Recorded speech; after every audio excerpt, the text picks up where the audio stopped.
अस्सलाम वालेकुम। Likhari online magazine में खुशामदीद।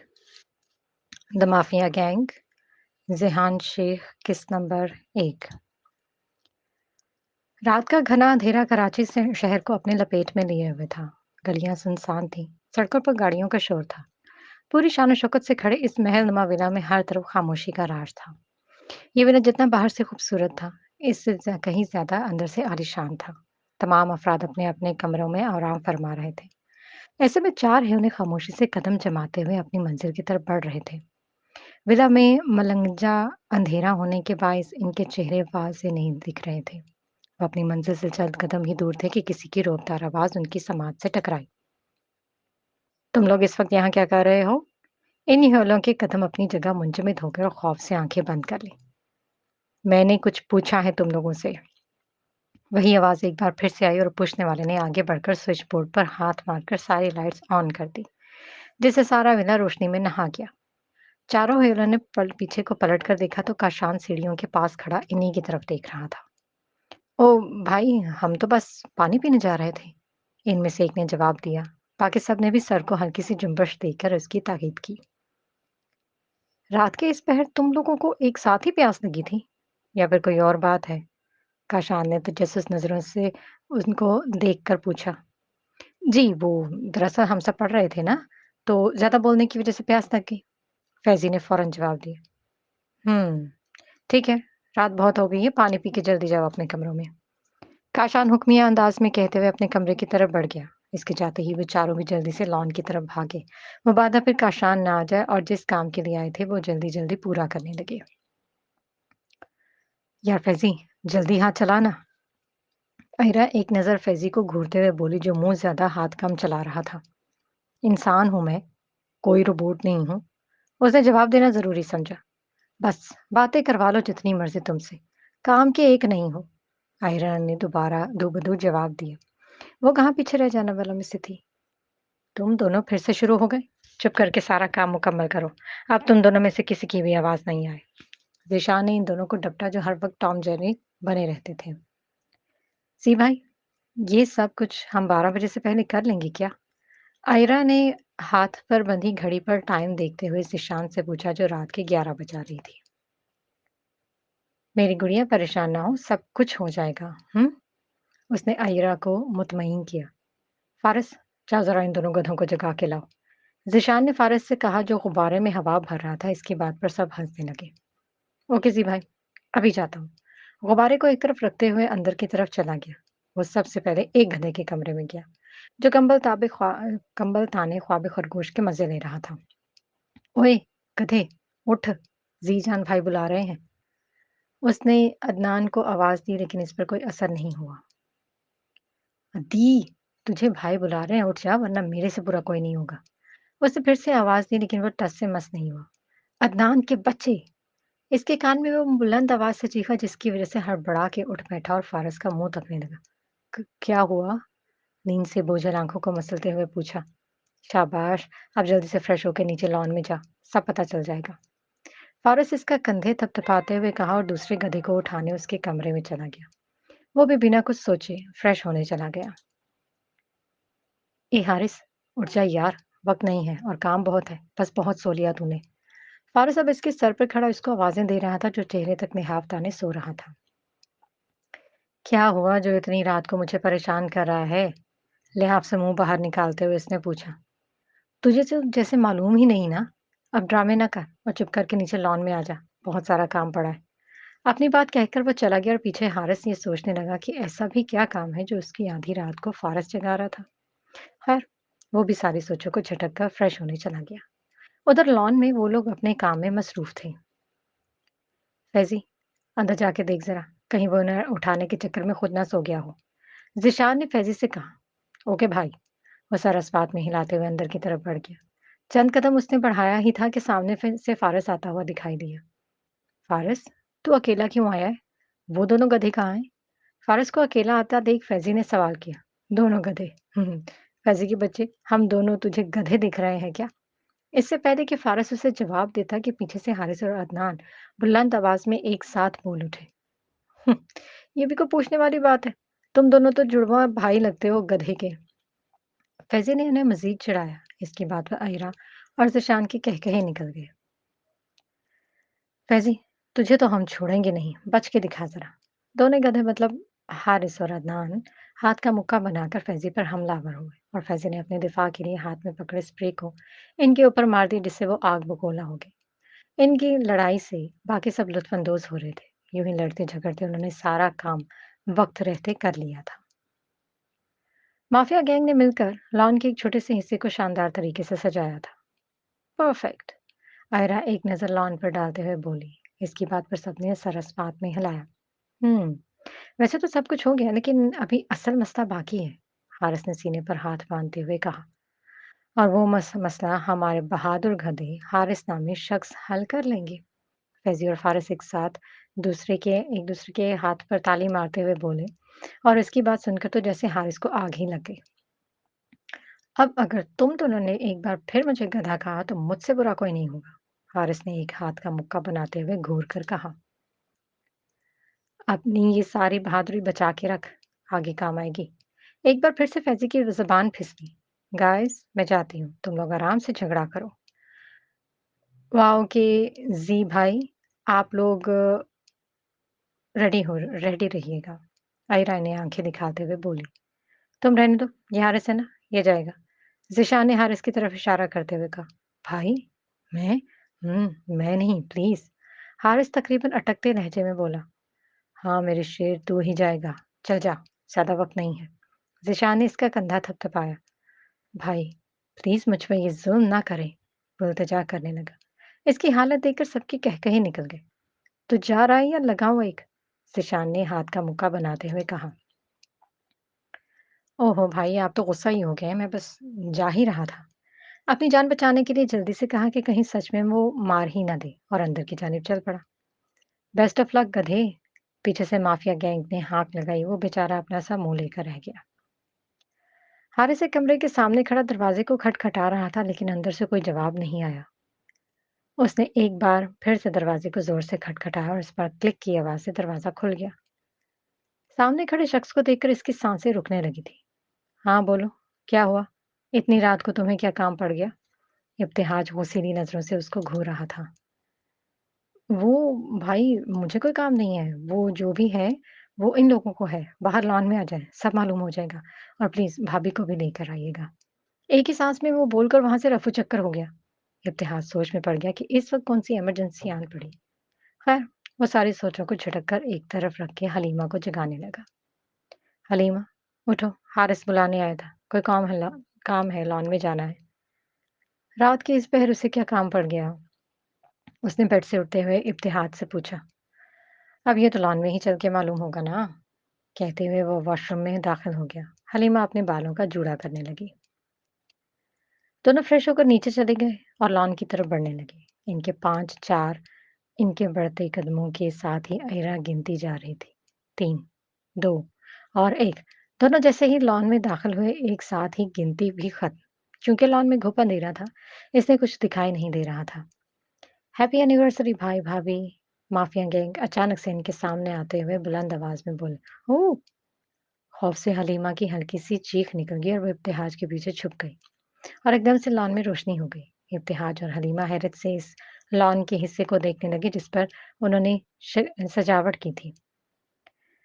तो ये हारिस के बच्चे, ये है तुम्हारी इमरजेंसी? इब्तिहाज उसके कंधे पर हाथ रखते हुए बोला। जी जी भाई, ये सब कुछ मैंने खुद से नहीं किया, वो तो जी भाई ने कहा था ऐसा करने को। उसने तकरीबन हकलाते हुए जवाब दिया। इसकी तो वैसे ही जान जाती थी इब्तिहाज को देखकर। और फिर तो इसने झूठ बोला था, इसलिए और डर रहा था। आज का दिन बहुत ही खास है मेरे लिए, इसलिए आज तेरी जान बख्श रहा हूँ, उसने मुस्कुराते हुए कहा। जी भाई, उसने सरस बात में लाया। भाई, भाभी आए ना, केक कट करें। आयरा केक की तरफ इशारा करते हुए इब्तिहाज से बोली। या श्योर, व्हाई नॉट। वो भी मुस्कुराया और हलीमा का हाथ थामे टेबल तक आया, जहाँ पर केक रखा हुआ था और इस पर खूबसूरत सा हैप्पी एनिवर्सरी भाई भाभी लिखा हुआ था। दोनों ने एक साथ मिलकर केक कट किया। Happy anniversary. केक कट करने पर एक बार फिर माफिया गैंग ने पुरजोश आवाज में विश किया। दोनों ने एक दूसरे को केक खिलाया और इसके बाद बारी बारी गैंग को भी। अयरा, मेरी प्यारी बहन, तुम्हारा बहुत बहुत शुक्रिया इस सब के लिए। ये सब वाक़ई बहुत अच्छा था। हलीमा खुशी से आयरा को गले लगाते हुए बोली, ओहो! भाभी ये क्या बात हुई? बहन भी बोल रही हैं और शुक्रिया भी कह रही हैं। It's not fair. आयरा इसकी बात का बुरा मनाया। अच्छा, अब नहीं बोलूँगी। नाराज़ तो ना हो। उसने दोनों हाथों से कान को पकड़ते हुए मासूमियत से कहा, नहीं हूँ मैं आपसे नाराज़। वो भी जल्द ही मान गई। हलीमा ने इसकी बात पर मुस्कुराते हुए गले लगाया। ये मंज़र किसी फार्म हाउस में बने बेसमेंट का, जहाँ एक शख्स खून से सते हुए कपड़ों में बैठा है, जो कि दर्द से कराह रहा था। उसके सामने ही कोई ब्लैक हुडी में मलबूस हाथ में पिस्तौल लिए इस शख्स को लहू झलकाती नज़रों से घूर रहा था। उसकी आंखें ऐसी थी कि गोया इनसे खून टपक रहा हो। मैं तुझसे आखिरी बार पूछ रहा हूँ, अगर तूने जवाब नहीं दिया, तो इस पिस्तौल की सारी गोलियां तेरे भेजे में डाल दूंगा। उसने गुस्से से धाड़ते हुए कहा। सामने बैठा शख्स कांप गया और खौफ से थरथराने लगा। बताओ, कहाँ है वो घटिया इंसान? वो गुर्राया। मैं नहीं जानता वो कहाँ है। खौफ से थूक निकलते हुए कहा। तो वाकई में तुम नहीं जानते हो, है ना? ठीक है, फिर तुम्हारा ज़िंदा रहना किसी काम का नहीं है। पिस्तौल को उस शख्स पर ताने ट्रिगर दबाने लगा कि वो शख्स बोल उठा, प्लीज़ मुझे मत मारो। इसके बदले मैं तुम्हें एक अहम खबर बताऊँगा। खौफ से आँखें बंद करते हुए उसने कहा, अच्छा, तो फिर बताओ ना, किस बात का इंतज़ार है? उसकी आँखों में सफाकियत से देखते हुए चीखा, इस शहर की यूनिवर्सिटी से लड़कियों को अगवा करवा के इन्हें बाहर मुल्क में बेचने वाला है। खुश्क होंठों पर ज़ुबान फेरते हुए कहा। इन्फॉर्मेशन मिल जाने के बाद उसने बेदर्दी से इस शख्स की शेहरग काट कर जिससे खून का फवारा छूटने लगा और वो शख्स तड़पते हुए वहीं पर दम तोड़ गया। इसे जंगल में फेंक दो, परिंदों की खुराक के लिए। इस शख्स ने दाहिने तरफ खड़े अपने एक आदमी से कहा और उस जगह से निकल गया। सलेमान साहब की जोजा आसिया बेगम थी। इनके सिर्फ 4 बेटे थे और बेटी कोई नहीं थी। अल्लाह ने उन्हें बेटी जैसी नेमत से महरूम रखा था। सबसे बड़े बेटे सुल्तान खान थे। इनकी अहलिया इशरत बेगम, इनके सिर्फ 2 बेटे थे। बड़ा बेटा इब्तिहाज खान, उसकी शादी उसकी क्लास फेलो हलीमा से पसंद की हुई थी और दूसरा बेटा ज़ीशान, जो कि उससे 3 साल छोटा था और यूनी स्टूडेंट था। फिर सुलेमान साहब के दूसरे बेटे फरहाद खान और इनकी बीवी समरीन बेगम थी। इनके 3 बेटे थे। सबसे बड़ा बेटा काशान, जो कि इब्तिहाज के ही हम उम्र था, जो कि एक पुलिस ऑफिसर था और इससे 2 साल छोटे फारिस और हारिस, जो कि जुड़वाँ थे। लेकिन दोनों एक-दूसरे से बिल्कुल मुख्तलिफ थे। वो भी यूनिट स्टूडेंट थे। इसके बाद सलमान साहब के तीसरे बेटे इमरान खान, उनकी अहलिया नाज़िश बेगम थी। इनके भी सिर्फ 2 ही बेटे थे। बड़ा बेटा अदनान और इससे 2 साल छोटा फैज़ान, जिसे सब फैज़ी कहते थे, जो कि शैतानों का भी दादा था।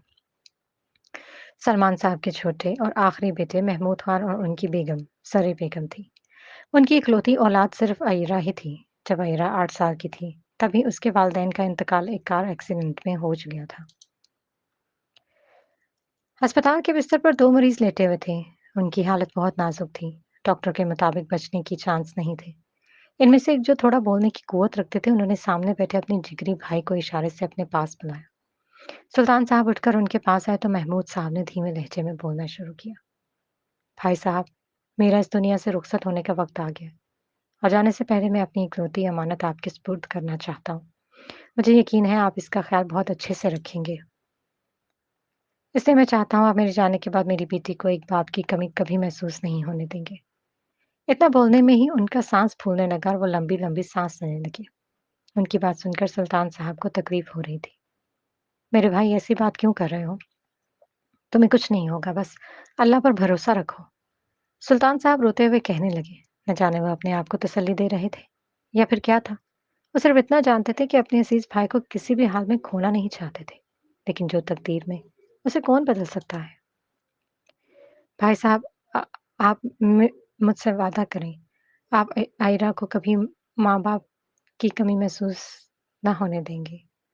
बाकी के अल्फाज मुँह में ही रह गए थे कि वो दम तोड़ गया और ये लम्हा घर वालों पर कयामत बन के टूटा था। सुल्तान साहब अपने भाई की लाश पकड़कर रोने लगे। दोनों लाशों को एम्बुलेंस के ज़रिए घर लेकर जाया गया। घर में एक कोहराम मचा हुआ था। हर कोई उनकी मौत पर आंसू बहा रहा था। जनाज़े को गुस्ल, कफ़न करके लॉन में रखा गया था।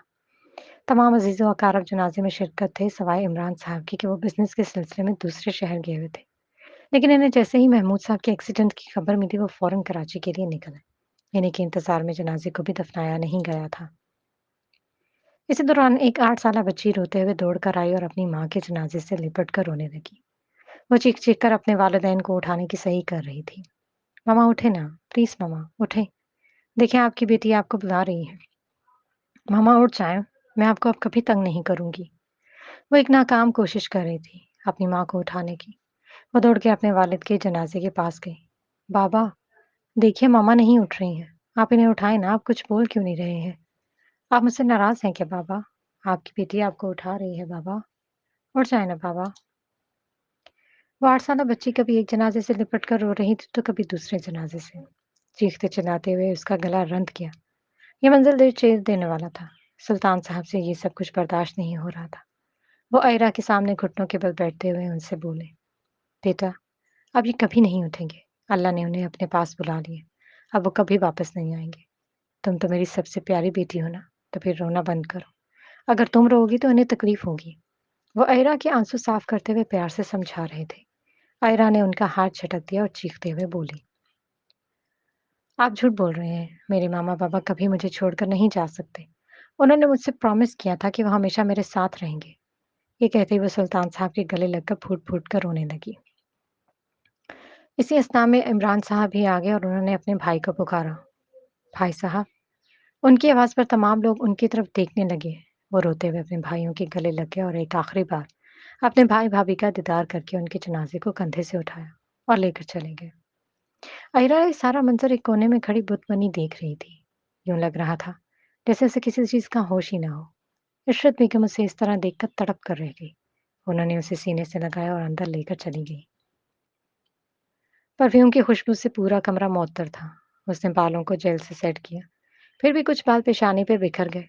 कलाई पर ब्रांडेड घड़ी बांधी उसकी शहद रंग आंखें आईने में अपना अक्स देख रही थी। एक भरपूर निगाह खुद पर डालकर उसने बेड से अपना 3 पीस कोट उठाया और कमरे से बाहर निकल गया। सीढ़ियां उतरते हुए नीचे डाइनिंग हॉल में आ गया। अस्सलाम वालेकुम। उसने गंभीर आवाज में सबको सलाम किया और टेबल की दाएं जानिब कुर्सी पर विराजमान हो गया। वालेकुम अस्सलाम। सरबराही कुर्सी पर बैठे हुए जरीब शाह ने जवाब दिया। आबान, बेटा आज ऑफिस से जरा जल्दी घर आ जाना, कुछ जरूरी काम है। टेबल पर नाश्ता लगाते हुए आबान की वालदा रुमैसा बेगम ने कहा। ठीक है मामा, जल्दी आने की कोशिश करूंगा। आबान ने सरस बात में हिलाते हुए कहा। बेगम, अगर आपको कोई काम है तो हमसे कहिए। अबान को क्यों परेशान कर रही हैं? इसे तो ऑफिस में हजारों काम होते हैं। ब्रेड पर जैम लगाते हुए जरीब शाह ने अपनी बात कही। ठीक है, फिर आप हमारे साथ मार्केट चलेंगे शॉपिंग के लिए। रमेशा बेगम ने ग्लास में जूस डालते हुए कहा। क्या? शॉपिंग?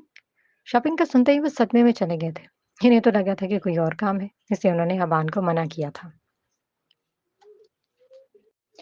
जी, बिल्कुल, शॉपिंग पर जाना है। वो ज़रा हँसते हुए बोली, क्योंकि इन्हें अच्छे से मालूम था कि ज़रीब शाह को शॉपिंग पर जाने से एलर्जी है। लेकिन अब तो वो फँस चुके थे, जाल में। हामी जो भर ली थी, मार्केट जाने की। मम्मा, रुबाब और अलीना आपी कहाँ हैं? वो नाश्ता नहीं करेंगी क्या? अपनी दोनों सिस्टर्स को टेबल पर मौजूद ना पाकर उसने पूछा। रुबाब तो नाश्ता करके पहले ही यूनी जा चुकी है और फिर मोहतरमा अलीना अपनी शादी के जल्दी हो जाने पर सोग मना रही, इसलिए नाश्ता नहीं करेंगी। उन्होंने तफसील के साथ अबान को आगाह किया। ये भी कोई बात हुई?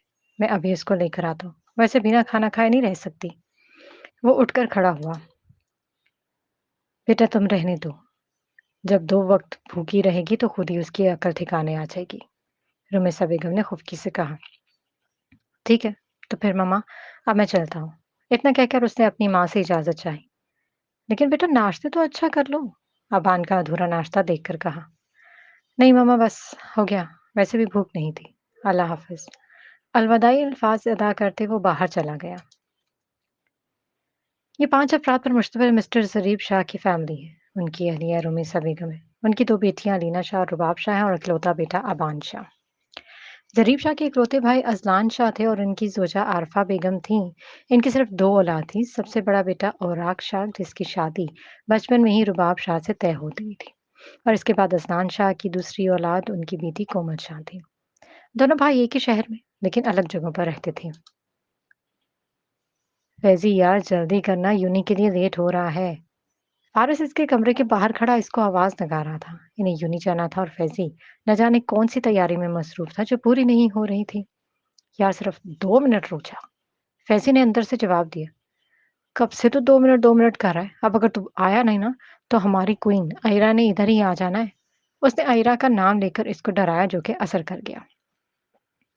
इसका नाम लेकर डराना जरूरी है क्या? आ रहा था मैं, उसने बालों में हाथ फेरते हुए कहा। अब चलो चुप चुप करके, कहते हुए वो बाहर की जानिब चल दिया। वैसे भी उसके पीछे पीछे चलने लगा। लॉन में पहुंचे जहां सब पहले ही यंग जनरेशन खड़ी उसका इंतजार कर रही थी। फारिस, हमारी दुल्हन अच्छे से तैयार हो गई ना? कहीं कोई कमी तो नहीं रह गई? आयरा एक गौसीली नजर फैजी पर डालते हुए फारिस से बोला। उसकी बात पर यंग जनरेशन का कहकहा निकाल गया। फैजी बेचारा अपना सा मुंह लेकर रह गया। मुझे तो बिल्कुल परफेक्ट लग रही है हमारी दुल्हन, वो पुरसोच अंदाज में फैजी की तरफ देखते हुए बोला। यूं लग रहा था जैसे वो वाकई में कोई दुल्हन हो। नहीं, अगर कोई कमी रह गई हो तो बताओ, मैं ब्यूटिशियन को बुला लेती हूँ। गुस्से से बोलते हुए मुसलसल वो फैजी को घूर रही थी। सॉरी यार, आ तो गया हूँ ना, अब गुस्सा तो ना करो। फैजी ने सर खुजाते हुए सॉरी कहा। हारिस और अदनान का तो हंस हंस के बुरा हाल हो रहा था। अब चलोगे या अलग से इनविटेशन कार्ड दूं? कार का दरवाजा खोलते हुए उसने कहा और ड्राइविंग सीट पर बैठ गई। फैजी बेचारी सी शक्ल बनाते हुए कार में बैठ गया। वो ब्लैक मर्सिडीज थी। एक कार में आयरा, फारस और अदनान थी जिसको आयरा चला रही थी, क्योंकि कार ड्राइव करना ये इसका शौक था। दूसरी वाली कार में सिर्फ हारिस और फैजी बैठे थे जिसे फैजी चला रहा था। गाड़ियां अपनी मंजिल की तरफ बढ़ गई। कुछ ही देर में दोनों कार यूनी के सामने रुकी। वो लोग कार से बाहर निकलकर यूनी के अंदर दाखिल हो गए।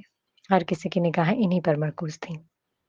माफिया गैंग ने एक जैसा लिबास ही जेब तन किया था। ब्लैक जीन्स शर्ट पर ब्लैक लेदर जैकेट, जैसे वाकई में वो माफिया गैंग। जब भी कहीं जाते थे एक जैसी ही ड्रेसिंग करते थे। यार हारिस, वो देख सामने, वो लड़की मुझे देखकर बेहोश होने वाली है। अदनान एक अदाज से जैकेट को झटकते हुए बोला। उसकी बात पर हारिस इस लड़की को देखने लगा। बड़ा आया शहजादा कहीं का, वो तुझे नहीं मुझे देख रही है। हारिस ने मजाक उड़ाने वाले अंदाज में कहा। तुम लोग बस ख्वाम ख्वाह की खुश फैमिली पालो, तुम लोगों को नहीं मुझे देख रही है। हाय, काश मेरी सेटिंग हो जाती उससे। फैजल ने अपने दिल पर हाथ रखते हुए ड्रामाई अंदाज में कहा। उसकी अदा पर वो चारों हंस दिए। ओए कद्दू, तुझे कौन सी लड़की घास डालेगी? कभी अपनी शक्ल आईने में देखी है? फारिस ने भी उनकी बातों में अपना हिस्सा डाला। मैं तो रोज आना ही अपनी प्यारी शक्ल आ- मैं तो रोजाना ही अपनी प्यारी सी शक्ल आईने में देखता हूँ, पर शायद कि तुम आईना नहीं देखते। बिल्कुल जुड़वा भाई लग रहे हो गुरीला के। फैजी ने भी जवाब भी हमला किया। और वो कहाँ पीछे रह जाने वाला मुझसे था। अबे, तूने मुझे गुरीला कहा, छोड़ूंगा नहीं तुझे। हारिस गुरीले वाली बात को अपने ऊपर समझकर गुस्से से बोला। नहीं यार, मैं तो असली गुरीले की बात कर रहा था। अब तू खुद को समझ रहा है तो मैं क्या करूं? फैजी ने मजे से उसकी टांग खींचते हुए कहा। बस बहुत हो गया, अब अगर किसी ने कुछ कहा तो मेरे हाथों बचेगा नहीं। इन चारों को आंख दिखाई। उसकी घुरी पर चारों खामोश हो गए और क्लास की जानिब बढ़ गए। 1 मिनट रुको तुम सब। अचानक कुछ याद आने पर आयरा उन सबको रोका। वो चारों सवालिया नजरों से उसे देखने लगी। फैजी ने बात तो ठीक ही कही है, उसने कहकहा लगाते हुए साथ में खड़े अदनान से हाई फाई किया और क्लास की तरफ भाग गई। वो दोनों गरिंदा भाई, मेरा मतलब है कि हारिस और फारिस मासूम सी शक्ल बनाए एक दूसरे को देखने लगे और फिर खुद भी हंस दिया। ब्लू मर्सिडीज इस बड़ी सी कंपनी के सामने आकर रुकी। गार्ड ने जल्दी से कार का दरवाजा खोला और अबान जरीब शाह कार से बाहर निकला, अंदर की तरफ बढ़ गया। उसे देखते ही सारे वर्कर्स अलर्ट हो गए और मुद्दबाना तरीके से इसको सलाम करने लगे। वो सर को हल्की सी जुम्बिश देते हुए इनके सलाम का जवाब दे रहा था। ग्राउंड फ्लोर से गुजरते हुए लिफ्ट के सामने आकर रुका। साथ खड़े उसके सेक्रेटरी ने आगे बढ़कर लिफ्ट का बटन दबाया और लिफ्ट का इंतजार करने लगे। कुछ ही लम्हों में लिफ्ट आ गई और वो लिफ्ट में दाखिल हुए। दाद ने थर्ड फ्लोर की बटन दबाई और लिफ्ट चलने लगी। थर्ड फ्लोर पर आकर रुकी। अबान शाह बाहर निकला और अपने कैबिन की तरफ बढ़ गया। दाद, आज का शेड्यूल क्या है? अबान ने अपने कैबिन में दाखिल होते हुए दाद से पूछा। मिस्टर रेहान अहमद वो आपसे मिलना चाहते हैं, मैंने 11 बजे का वक्त दे दिया है आपसे मुलाकात का। और मिस्टर अरफान के साथ 2 बजे की मीटिंग अरेंज करवाई है जैसा कि आपने कहा था। दाद ने उससे शेड्यूल बताया। ओके, मिस्टर अरफान के साथ मैं वाली मेरी मीटिंग कैंसिल कर दो। लैपटॉप पर कुछ टाइप करते हुए कहा। लेकिन सर, तात ने कुछ कहना चाहा लेकिन अबान ने हाथ के इशारे से उसे खामोश करा दिया। मुझे मालूम है कि तुम क्या कहना चाह रहे हो, लेकिन आज कुछ ज़रूरी काम है और मुझे 1 बजे तक निकलना है, इसलिए कोई मीटिंग नहीं होगी। इन्हें कल के लिए बुला लो। एक नज़र दाँत पर डालते हुए उसने कहा और फिर से अपने काम में मसरूफ़ हो गया। भाभी, ये तस्वीर देखिए, आपको ये कैसी लड़की लग रही है? समरीन बेगम ने किसी लड़की को की तस्वीर दिखाते हुए पूछा। अच्छी लड़की है, लेकिन ये कौन है? और आप लड़कियाँ क्यों देख रही हैं? कहीं काशान के लिए तो नहीं सोच रही हैं? इशरत बेगम बगौर तस्वीर को देखते हुए सवाल करने लगी। जी सही कहा, आपने काशान के लिए ही है। अब इसकी उम्र हो गई है शादी करने की। मैं इससे कई दफ़ा बात करने की कोशिश की लेकिन उसने हमेशा की तरह टाल दिया। मैंने इससे ये भी पूछा कि अगर कोई लड़की पसंद है तुम्हें, तो मुझे बताओ, हम तुम्हारा रिश्ता वहीं कर लेंगे। लेकिन नहीं, हद है, मैं तो तंग आ गई हूँ इस लड़के से। समरीन बेगम हमेशा की तरह अपना दुखड़ा काशान नामा लेकर बैठ गई और इशरत बेगम हमेशा की तरह उनकी बातों को मुस्कुराते हुए सुन रही थी। हलीमा बेटी, ज़रा यहाँ आओ। उन्होंने हलीमा को पुकारा जो सीने से नीचे उतर रही थी। जी मामा बोले। वो उनके पास सोफे पर बैठते हुए बोली, ये तस्वीर देखना, आपको ये लड़की कैसी लग रही है? उन्होंने तस्वीर हलीमा को दिखाते हुए पूछा। मामा ये लड़की? भाभी ये लड़की मुझे बिल्कुल भी पसंद नहीं है। हलीमा की बात मुकम्मल होने से पहले ही नासिश बेगम ने जवाब दिया। अच्छी लड़की है, पढ़ी लिखी भी है, अच्छे खानदान से है। फिर आपको क्यों नहीं पसंद है? समरीन बेगम ने चौंकते हुए कहा। इसलिए कि आप लोग मुझसे कोई राय मशवरा किए बगैर ही काशान की शादी कर रही हैं। उन्होंने पसंद ना करने की वजह बताई। ओहो नाज़िश, हम तो सिर्फ लड़की देख रहे हैं, कोई रिश्ता नहीं तय कर रहे थे। और वैसे भी ऐसा हो सकता है कि आपसे पूछे बगैर ही बच्चों का रिश्ता तय कर दें? इशरत बेगम ने इन्हें समझाते हुए कहा। वो सब तो ठीक है भाभी, ज़रा मुझे भी तो तस्वीर दिखाइए। मैं भी तो देखूं, हमारे होने वाली बहू दिखती कैसी है। वो हलीमा के हाथ से तस्वीर लेकर देखने लगी। हाय हाय भाभी, मैं तो कहती हूँ आप ये रिश्ता रिजेक्ट कर दें, बल्कि अभी फोन मिलाएं और मना कर दें। वो अपना हाथ मुंह पर रखे और दूसरा कमर पर टिकाए हुए बोली। लेकिन क्यों नाज़िश? समरीन बेगम ने सवाल हलीमा और इशरत बेगम भी सवालिया नजरों से उन्हें ही देख रही थी। ओह भाभी, आप भी ना हद करती हैं। जरा देखिए, इस लड़की के सामने के दांत कितने बड़े हैं। अच्छा हुआ जो मुस्कुराती हुई तस्वीर मिले, और नाक तो कई फुट ऊंची है। समरीन बेगम ने गोया अफसोस का इजहार किया। उनकी बात सुनकर हलीमा की हंसी निकल गई। दोनों खवातीन भी सिरे लग मुस्कुरा दी। कैसी बातें कर रही हो नाज़िश? अल्लाह की मखलूक में हम इस तरह ऐब नहीं निकाल सकते। हमें कोई हक नहीं है। अगर आपको नहीं पसंद तो ठीक है, हम इनकार कर देंगे। उन्होंने समरीन बेगम को समझाया। ओके मामा, अब मैं चलती हूँ, मुझे कुछ काम है। हलीमा ने इजाज़त चाही। ठीक है बेटा जाओ। उन्होंने इजाज़त दी। वो सोफे से उठी ही थी कि चकरा के गिर गई। बेटा, तुम्हारी तबीयत तो ठीक है ना? इशरत बेगम फिक्रमंदी के साथ पूछने लगी।